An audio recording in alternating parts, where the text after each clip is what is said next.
د افغانستان اسلامي امارات او پاکستان ترمنځ جنجال دوام لري. سلام ستړي مه شئ، پام وکړئ د امپراتور ټي وي یوټیوب چینل څخه تازه او مهم خبر ته. د پاکستان سرپرست صدر اعظم وایي د افغانستان له خاورې په پاکستان کې د یاغیانو بریدونه غاندي او باید د حملې ودرول شي. انور الحق کاکړ پرون د ملګرو ملتونو کلنۍ عمومي غونډې ته په وینا کې وویل چې پاکستان د افغانستان له خوا د ورتلونکو ترهګرو په ځپلو بوخت دی. نوموړي وویل چې د پاکستان لومړیتوب دا دی چې له افغانستان نه د راروانې ترهګرۍ مخه ونیول شي او وځپل شي.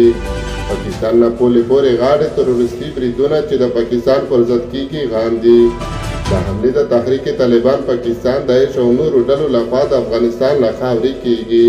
موږ تل له کابل سره د دې بریدونو د مخنیوي لپاره همکارۍ په لټه کې یو.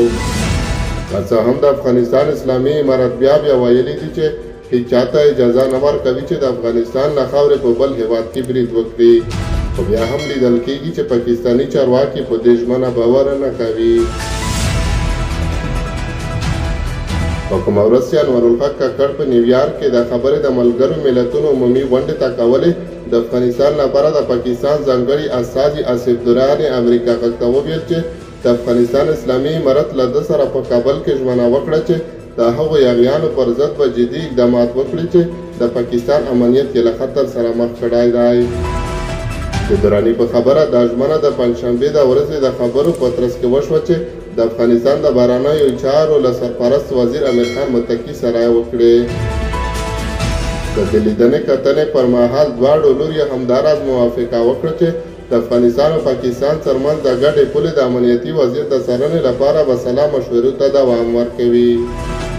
تحریک طالبان پاکستان ټي ټي پي د پاکستان دننه د ګڼو بریدونو مسؤلیت منلی دی او اسلام آباد بیا دا خبره کوي چې دې ډلې افغانستان ته پناه وړې ده او د اسلامي امارت له بیا واکمنۍ راوروسته په پاکستان کې حملې ډېرې شوې دي. د افغانستان اسلامي امارت وایي د دې په ځای چې پاکستان نور ملامتوي، خپلې کورنۍ ستونزې د په خپله هوارې کړي. د پاکستان د بهرنیو چارو سرپرست وزیر جلیل آباد جیلاني د پنجشنبې په ورځ له اسلامي امارت وغوښتل چې د پاکستاني طالبانو پر ضد جدي ګامونه واخلي.